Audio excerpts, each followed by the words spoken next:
एक बांग्लादेशी आदमी अब्दुल वाजिंदर आज दुनिया भर में चर्चा में है, लेकिन किसी उपलब्धि के चलते नहीं बल्कि एक बीमारी के कारण। यह आदमी बेहद परेशानी में है क्योंकि इसके सारे शरीर पर पेड़ की छाल जैसी चीज़ें उग रही है, खासकर उनके हाथ और पैरों में। ऐसा भी नहीं है कि उनके साथ ही अचानक से हुआ है, बचपन से ही उनके साथ ये समस्या रही है। पहली बार 10 साल की उम्र में ये संरचनाएं उगनी शुरू हुई थी। 2016 से अब तक वे 25 बार अपनी सर्जरी करवा चुके हैं। 2016 में उनका ऑपरेशन करके 6 किलो ऐसी संरचनाओं को निकाल दिया गया था, लेकिन इसका कोई फायदा नहीं हुआ क्योंकि फिर से उनके शरीर में ऐसी संरचनाएं उग आई हैं। दुनिया भर में अब तक इन्हें ट्री मैन के नाम से जाना जाता है। अबुल एपिडर्मोडिस्प्लासिया वेरुसिफॉर्मिस नाम की बीमारी से पीड़ित हैं। इस बीमारी को ट्री मैन सिंड्रोम भी कहा जाता है।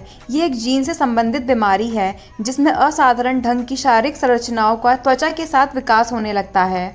Genetic and rare disease information centre के अनुसार इस बीमारी से पीड़ित सभी लोगों की ठीक संख्या बताना बड़ा मुश्किल है, लेकिन अभी तक दुनिया भर में इस बीमारी के 200 से ज़्यादा केस दर्ज किए जा चुके हैं। इस संस्था के अनुसार मरीज को ऐसे में ठीक नहीं किया जा सकता, हालांकि सर्जरी एक उपाय ज़रूर है। खुद अबुल ही 2016 से कई बार सर्जरी करा चुके हैं।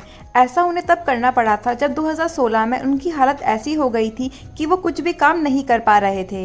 हालांकि एक बार सर्जरी के बाद वे हॉस्पिटल से भाग गए थे और उन्होंने पिछले 1 साल से पूरी तरह से अपनी दवाइयां बंद कर दी थी, अपने डॉक्टर्स के पास जाना भी बंद कर दिया।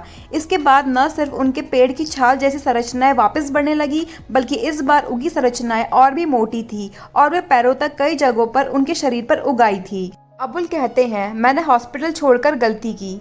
मैंने दूसरे तरह के इलाजों का सहारा लिया, लेकिन कोई भी फ़ायदा नहीं हुआ। अब मुझे समझ आता है कि मुझे हॉस्पिटल में ही रहना चाहिए था और इलाज को पूरा करना चाहिए था। अबुल बताते हैं कि पेड़ जैसी संरचना उनके हाथ और पैरों के कई हिस्सों में बढ़ने लगी है। मुझे आशा है कि डॉक्टर्स मेरी बीमारी को इस बार बिल्कुल ठीक कर देंगे। हालांकि अगर इस बीमारी का सही से इलाज नहीं कराया गया तो इसके कैंसर में बदलने के चांसेस बहुत ज़्यादा हैं।